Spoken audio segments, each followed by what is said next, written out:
Okay, looks like the process is done.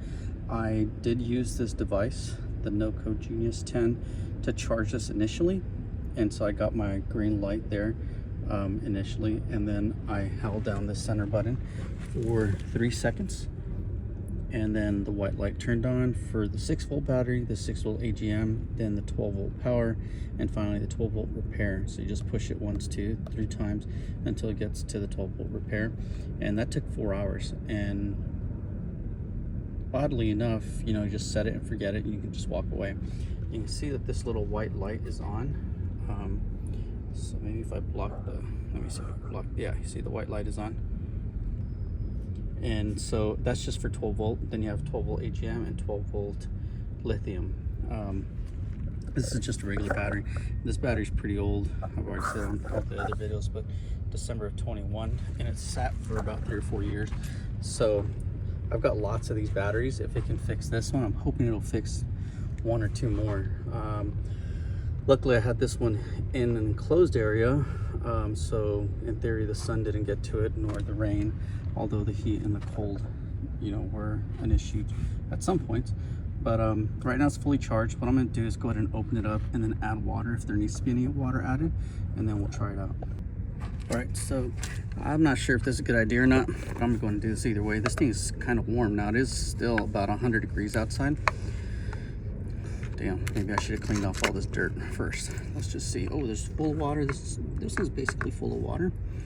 So, you know, they do have water, and I don't see any bubbles, which is really neat. Generally, when you have this on a charger of some sort, there's lots of bubbles. So this one's pretty full. And I have distilled, not distilled, but I do have filtered water here. And so I'm hoping that I can get most of this in here without spilling.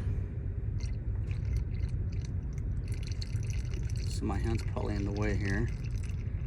But yeah, there's not much need for water in these. Oddly enough, they're full. Like I said, I haven't touched these in years. Oh, this one's kind of low. Dang, I probably needed an ounce or 2. This one's full. Yeah, they're all full, so now they're overfilled. And then you can kind of see if there's any bubbles or whatnot forming. Got some dust in this one, so let's just take it out. There we go. But I don't really see any bubbles, so I don't know if this thing is still charged or not. We'll see that here in a second. Let me get these back on, and then we'll get the voltmeter on there, and then we'll be able to tell if there's any charging going on still. So I know everybody gets nervous about the acid. Let me stop the video. Maybe I should have checked the voltage before I added the water, but it's 12.8, which is extremely good. So let us go ahead and disconnect the NOCO Genius 10 and see if the battery power goes down. So we'll just take off the positive wire, the cable per se, and see. Yeah, 12.6. I mean, that's extremely normal. If it dropped down to 11, that would suck. But let's try the. All right, let's just go put it on something and crank it up. All right, let's make our second battery start now. You can see I've already charged this battery, and it's sat at the same location, same length of time as that one. It's 12.2, and I can't really tell if there's water in the cells. Look at this at Milwaukee battery light, or what? M18. Oh, dang, I can't take it off. Oh, yeah. Actually, they all the cells have water. And they all look fairly clean. This middle one on the left looks kind of dirty. So is the second one here from the right.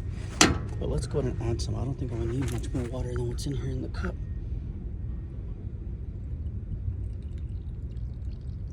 Look at that, nothing. Let's go get a little more water. Okay, so that first cell is already overflowing. The second cell. And like I said, this is not tap water. This is like 7-time filtered water. Yeah. So I well refill these. But it's hot as crap here. I'm not too worried about it.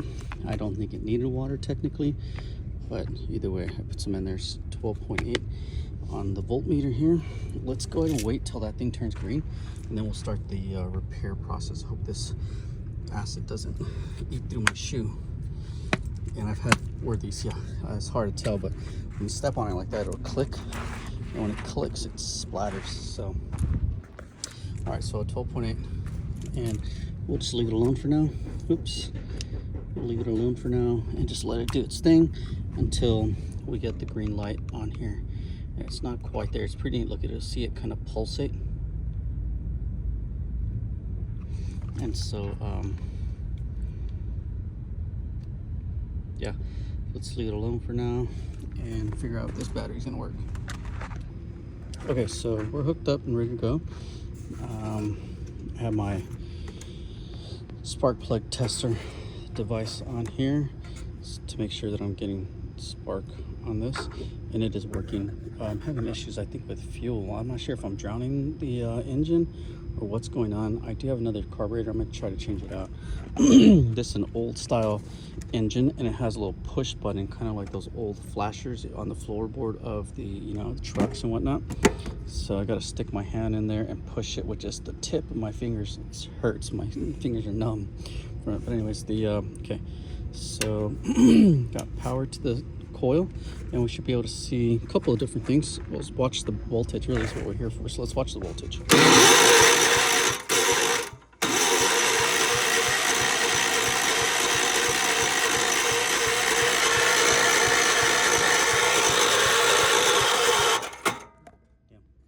Voltage, look at that, holding it 11.7. That's amazing, huh? I'm trying to show you the spark. Here you go. Here's the spark. Look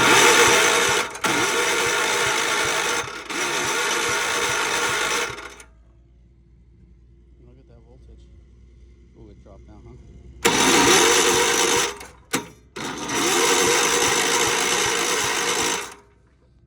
I mean, this battery's been sitting for who knows how many years. 3, 4, 5 years, and it's doing great. So that's exciting to see that. And I wonder if once, you know, the engine starts, if it can crank it about 5 or 6 times, then your engine will most likely start. I'm looking for the cables. Here's one of the cables, positive. So let's just get this on. Let's get this on there. Give me a second. Okay, so the cables are now contacting. You can see the voltage going up slowly.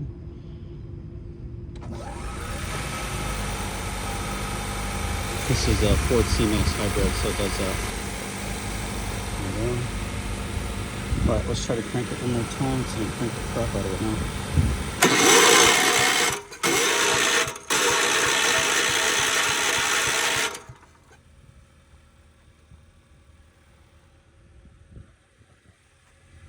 Yeah, can't get this darn thing to start. It started for like 2 seconds, and then it died. I didn't have the gas tank, you know, running at the time. But now I have the issue where the fuel pump is leaking. So when I take the fuel pump out, I have an extra one. I'll take the fuel pump out and replace it. I didn't do, oh, look at this. This thing is bubbling like a mofo. So let's keep all our plastic wires away from it. And technically, it's gonna end up hitting all the metal too. So let me stop the video. Yeah, so it's bubbling like crazy. So I just have it charging right now. I tilted it over a little bit so that all the excess water will drain. As it bubbles, remember earlier I mentioned that it's not bubbling? It's bubbling now. So I guess what's neat about that device, it just does an extremely low amperage. This alternator is putting out anywhere from 30 to 100 amps, where those things over there you saw, they're about 6 or 8 amps. And the other trickle charger may be doing 4 or 5. Obviously, I don't have anything. I guess I could test it with that, but honestly, I don't know how to do it. Yeah, I don't know. So, see, it's still flowing. And we'll just let it do that for a little bit. We'll take out any excess water. I overfilled it for sure, but it looks to be working. I mean, technically I throw this in a truck and I'd be confident that it would take off, or at least crank, you know.